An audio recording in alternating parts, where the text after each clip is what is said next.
લોકોનો ભરોસો જીતવો બહુ મહત્વનો છે. હેલો આ બજા કરો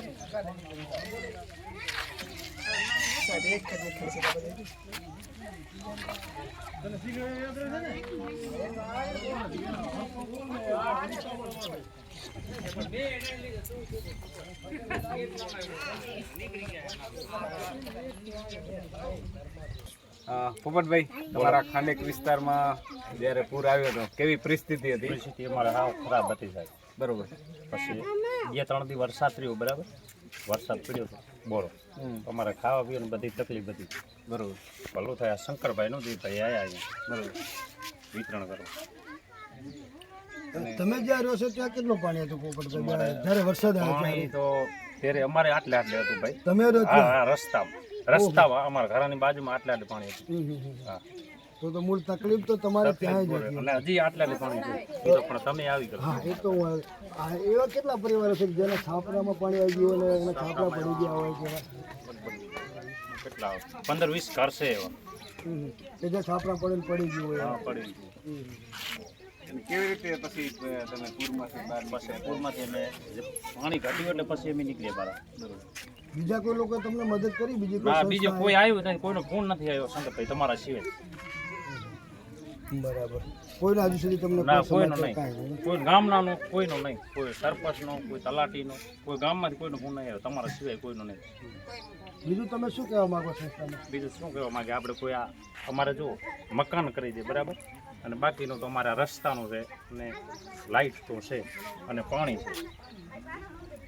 જે લોકોને મકાન નથી એ લોકોને મકાન, એ અમારી માંગણી. કઈ વાંધો નહીં, આપણે સંસ્થામાં સાથે રહી મળીને બધા કરીશું. બીજા પરિવારના મકાન નથી એ માટે તમે એકવાર મિટિંગનું ગોઠવો અને પછી બધા સાથે મળીને જેટલા લોકો મકાન નથી અને મકાનની પ્રોસેસ કરીએ. જે લોકોને બીજા કોઈ રાશન કાર્ડ નથી, રાશન કાર્ડ નથી, કોઈને અમુકને આધાર કાર્ડ આવા નહીં. લોકોને બધું કરીએ આપણે. બરાબર. જે ખાંડેક વિસ્તાર છે, જે બારકરા વસાત, અહીંયા 40-50 પરિવારો વસે છે અને પૂરની પરિસ્થિતિ ખૂબ ભયંકર હતી અને એમના છાપરાઓમાં પાણી પણ ભરાઈ ગયું હતું.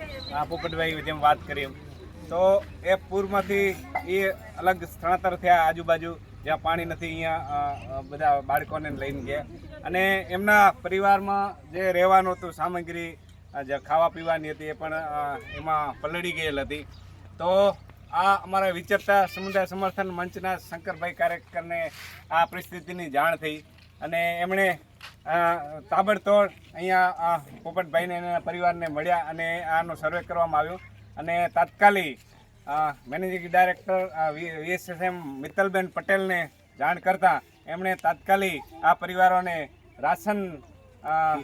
રાશન કીટ તૈયાર કરી અને મોકલી આપી છે અને એમણે કાલે સંદેશ પણ આપ્યો છે.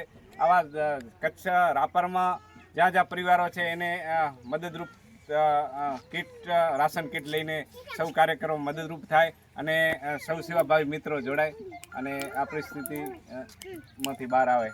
આભાર.